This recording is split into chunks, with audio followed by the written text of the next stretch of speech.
हैं आप सभी। मैं आशा करती हूँ सभी लोग स्वस्थ और प्रसन्न होंगे। आज हम हमारा पाठ वर्ण विचार को पढ़ेंगे और समझेंगे। तो आइए शुरू करते हैं इस पाठ को। ये है पाठ 2, वर्ण विचार। सबसे पहला है वर्ण। वर्ण किसे कहते हैं? वर्ण भाषा की वह इकाई होती है जो सबसे छोटी होती है और उसके टुकड़े यानी खंड नहीं किए जा सकते, वे वर्ण कहलाते हैं। आइए पढ़ें। वर्ण का अर्थ है ध्वनि। प्रत्येक भाषा की अपनी ध्वनि व्यवस्था होती है। छोटी सी छोटी ध्वनि को प्रकट करने के लिए किसी न किसी चिन्ह की आवश्यकता होती है। ध्वनियों को लिखने के लिए निर्धारित ये चिन्ह ही वर्ण या फिर अक्षर कहलाते हैं। अतः वर्ण ध्वनियों के लिखित रूप होते हैं। वर्ण भाषा की सबसे छोटी इकाई होती है जिसके खंड यानी टुकड़े हम नहीं कर सकते। जैसे राघव शब्द है। राघव कैसे बना? र प्लस आ प्लस घ प्लस अ प्लस व प्लस आ। फलस्वरूप हमारा शब्द बना राघव। कपिल, क हलंत अ प हलंत ई ल हलंत अ बना कपिल कपिल। यानी भाषा की सबसे छोटी ध्वनियां जिसके टुकड़े खंड नहीं किए जाते वह वर्ण है। अब है वर्णमाला। वर्णमाला किसे कहते हैं? वर्णों को एक निश्चित क्रम के अनुसार समूह में लिखे जाना को वर्णमाला कहलाते, वर्णमाला कहा जाता है। प्रत्येक भाषा की अपनी वर्णमाला होती है। हिंदी की भी अपनी वर्णमाला है जो देवनागरी लिपि में लिखी जाती है। वर्णों के निश्चित क्रम, बद्ध और व्यवस्थित समूह को वर्णमाला कहते हैं। वर्णमाला के दो भेद होते हैं, स्वर और व्यंजन। स्वरों की संख्या 11 होती है। ये अ आ ई उ ऊ री ए आई ओ औ होते हैं। अंग और अ न तो स्वर होते हैं न ही व्यंजन। ये अयोग वहां में गिने जाते हैं। अब है व्यंजन में क वर्ग, च वर्ग, ट वर्ग, त वर्ग, प वर्ग। क वर्ग में क ख ग घ ड़, च वर्ग में च छ ज झ ण, ट वर्ग में ट ठ ड ढ ण, त वर्ग में त थ द ध न, प वर्ग में प फ ब भ म। अंतस्थ व्यंजन है य र ल व, ऊष्म व्यंजन है श श श ह, संयुक्त व्यंजन है क्षत्र ज्ञ श्र श्रमिक, अ ज फ आगत ध्वनि है और अंग और अह अयोग वाह है। यहाँ पर ये जानने वाली बात है कि हिंदी में री और श वर्णों का प्रयोग केवल लिखने में होता है। बोलने में ये लगभग री और श हलंत के समान होते हैं। री, श और ढ वर्गों का प्रयोग प्राय संस्कृत के तत्सम शब्दों में किया जाता है। ढ ढ ढ ढ ण और य व्यंजन कभी भी शब्द के शुरू में नहीं होता। इनसे कोई भी अक्षर या कोई भी शब्द शुरू नहीं किया जाता। और आगत स्वर तथा ज फ आगत व्यंजन होते हैं। अब है वर्णों के भेद। वर्णों को दो भागों में बांटा गया है, पहला स्वर और दूसरा व्यंजन। सबसे पहला हम स्वर पढ़ेंगे। जिन वर्णों को हम बिना किसी सहायता के बोल सकते हैं, उच्चारित कर सकते हैं, वे व्यंजन कहलाते हैं। जिनको बोलने में किसी की भी सहायता हमें नहीं लेनी पड़ती। ये संख्या में 11 होते हैं। इन वर्णों का उच्चारण बिन में हवा बिना किसी रुकावट के मुंह से बाहर आती है। ये है अ आ ई ओ ऊ री ए आई ओ औ। अब स्वरों के भेद। स्वरों का वर्गीकरण दो आधार पर किया है, उत्पत्ति के आधार पर और उच्चारण के आधार पर।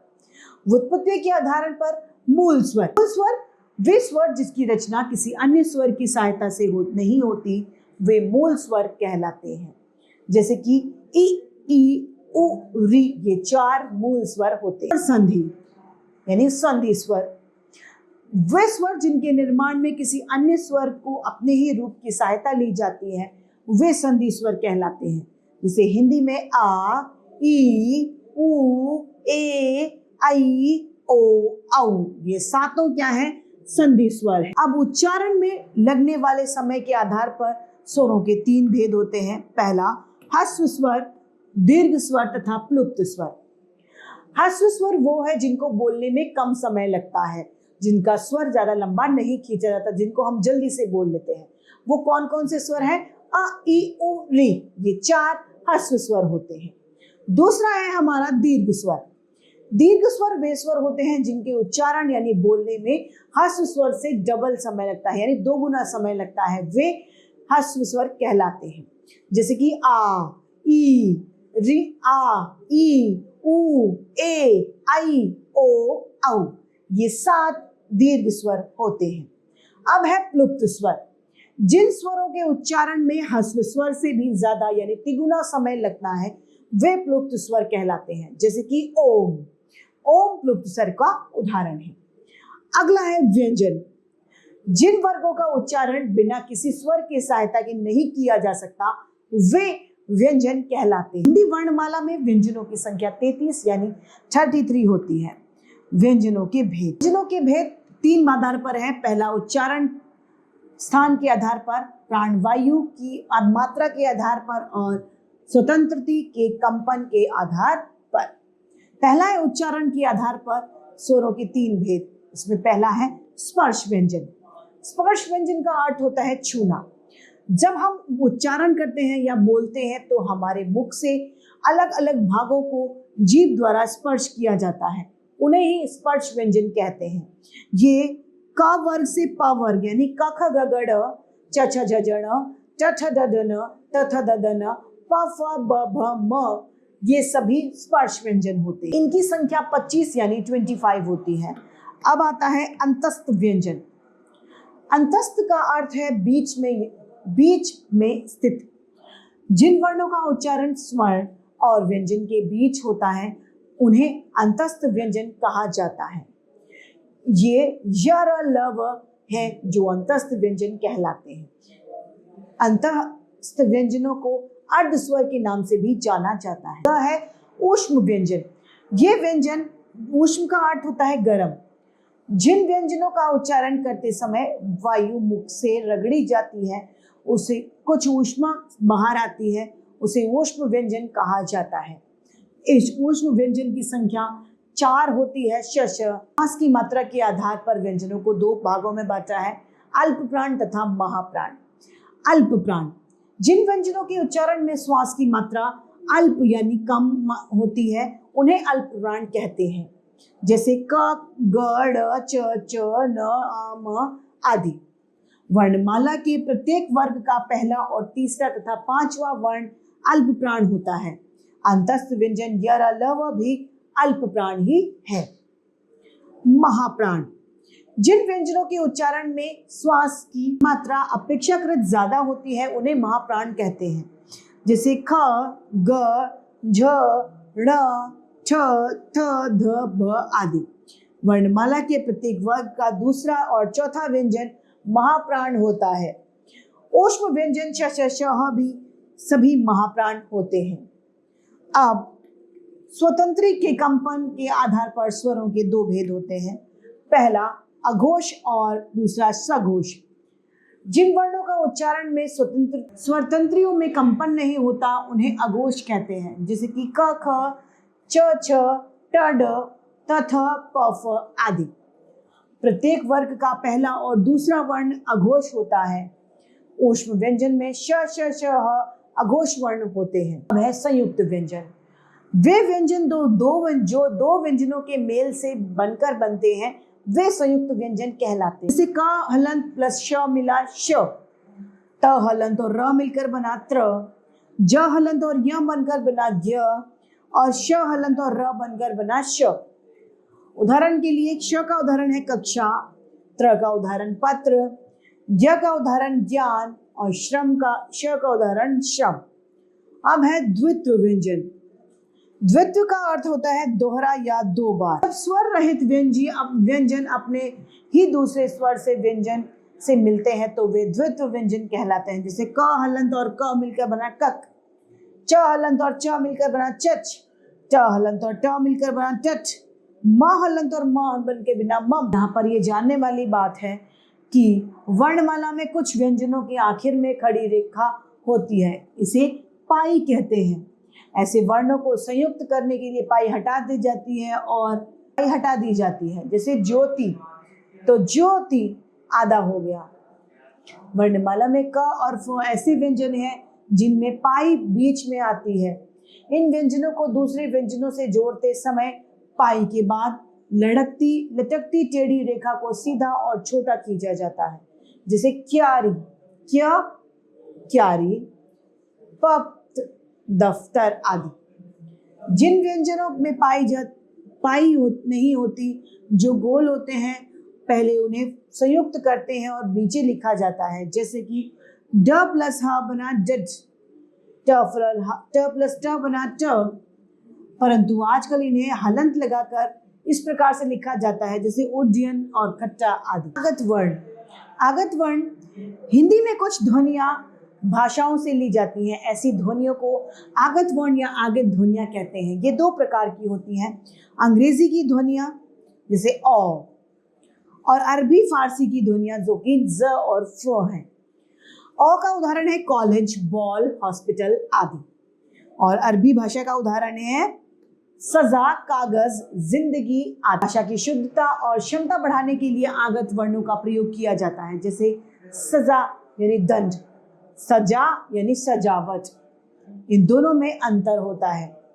अयोगवाह, हिंदी वर्णमाला में 3 प्रकार के अयोगवाह हैं। पहला अनुस्वार यानी बिंदी। अंग वर्ण को अनुस्वार कहते हैं। ईश्वर के व्याकरण में ईश्वर के उच्चारण में केवल वायु नाक से निकलती है। इसका प्रयोग पंचम वर्ण के स्थान पर होता है। इसका चिन्ह बिंदी के रूप में होता है, जैसे चंचल, गंगा, डंडा, चंपा आदि। यहाँ ये जानने वाली बात है कि हिंदी की मानक वर्तनी में अब प्रत्येक वर्ग के 5वें वर्ण में के अनुसार का प्रयोग माना जाता है। अब अनुनासिका यानी चंद्र बिंदु। अ को चंद्र बिंदु अनुनासिका कहते हैं। इस स्वर के उच्चारण में वायु मुंह और नाक दोनों से निकलती है। इसका चिन्ह चंद्र बिंदु इस तरीके से होता है, जैसे आंख, चांदी, फांसी आदि इसके उदाहरण है। विसर्ग, अह को विसर्ग भी कहा जाता है। इसका उच्चारण ह के रूप में होता है। इसका चिन्ह 2 बिंदुओं के रूप में होता है, जो किसी भी शब्द के पीछे लगा दिया जाता है।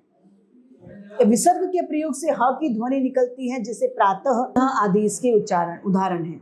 मात्रा किसे कहते हैं? स्वरों का प्रयोग 2 प्रकार से किया जाता है। बहुत बार स्वर अपने मूल रूप ही प्रयोग हो जाते हैं, जैसे आइए, मिठाई खाओ आदि। लेकिन स्वरों का मेल जब व्यंजनों के साथ होता है तो वे अपने रूप बदल लेते हैं।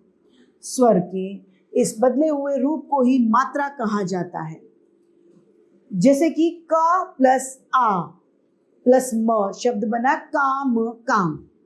इस शब्द में रंगीन भाग का ध्यान दीजिए। इसमें आ स्वर का रूप बदलकर आ मात्रा हो गया है।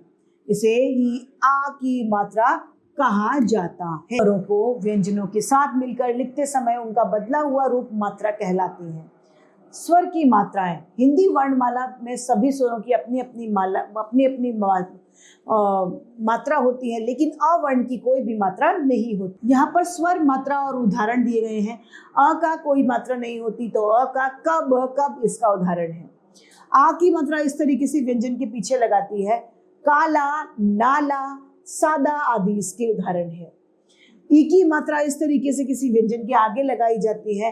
किला, कम्मा आदि इसके उदाहरण है। ई की मात्रा इस तरीके से किसी के पीछे लगाई जाती है। कील, नील, चील इसके उदाहरण है। ऊ की मात्रा इस तरीके से किसी व्यंजन के नीचे लगाई जाती है और शब्द को प्रभावित करती है। कुल, कुल इसका उदाहरण है। ऊ की मात्रा इस तरीके से व्यंजन के नीचे लगाई जाती है। कूलर, कूलर इसका उदाहरण है। री की मात्रा इस तरीके से किसी व्यंजन के नीचे लगाई जाती है। कृषक, ए की मात्रा इस तरीके से किसी के ऊपर लगाई जाती है। केश, केश, खेश, खेश आदि इसके उदाहरण है। ए की मात्रा किसी भी वर्ण के ऊपर लगाई जाती है और शब्द को प्रभावित करती है, जैसे कि केश, केश इसका उदाहरण है। आई की मात्रा इस तरीके से किसी व्यंजन के ऊपर लगाई जाती है। कैमरा, कैमरा इसका उदाहरण है। औ की मात्रा कोयल, कोयल उसका उदाहरण है। इसी तरीके से औ की मात्रा किसी भी शब्द के पीछे लगाकर उसके शब्द को प्रभावित कर देती है। र के विभिन्न रूप आइए हम इसे पढ़ते हैं। र व्यंजन भी मात्रा के रूप में प्रयुक्त होता है। मात्रा बनाकर यह विचार रूपों में दिखाई देता है। शरम शरम, गरम गर्व, करम कर्म।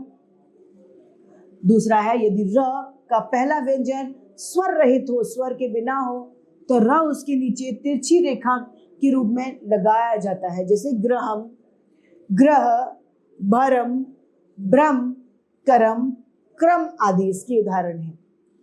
स्वर रहित ट तथा ड के स्थान पर आने पर र इसके नीचे लगाया जाता है, जैसे drum, drum, train, drone, dress आदि। स के साथ मिलकर र इस प्रकार आता है, जैसे स के साथ सर, सहस्त्र, सरोत, सरोत, मिक्सचर और मिश्र इसके उदाहरण हैं। तो इसी तरीके से पाठ समाप्त होता है। आइए इसे संक्षेप में जाने।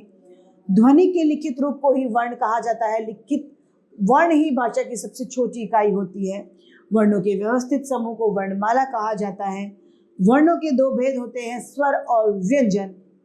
स्वरों के भेद दो आधारों पर किए जाते हैं, उत्पत्ति के आधार पर और रचना के आधार पर। रचना के आधार पर व्युत्पत्ति या रचना के आधार पर स्वास्थ्य के दो प्रकार होते हैं, मूल और संधि स्वर। उच्चारण के आधार पर स्वर तीन प्रकार के होते हैं, ह्रस्व स्वर, दीर्घ स्वर और प्लुप्त स्वर। व्यंजन को तीन आधारों पर बांटा जा सकता है, उच्चारण के आधार पर, प्राणवायु के आधार पर, स्थान के आधार पर। व्यंजन तीन प्रकार के होते हैं, स्पर्श व्यंजन, अंतस्थ व्यंजन तथा ऊष्म व्यंजन। प्राणवायु की मात्रा के आधार पर व्यंजन दो प्रकार के होते हैं, अल्प प्राण तथा महाप्राण। और जब व्यंजन से मिलते हैं तो अपना काम, अपना रूप बदल लेते हैं, जिसे ही मात्रा कहा जाता है। तो इसी के साथ हमारा ये पाठ समाप्त होता है। मैं उम्मीद करती हूँ सभी को ये समझ में आया होगा। आज के लिए इतना ही, फिर मिलते हैं। धन्यवाद।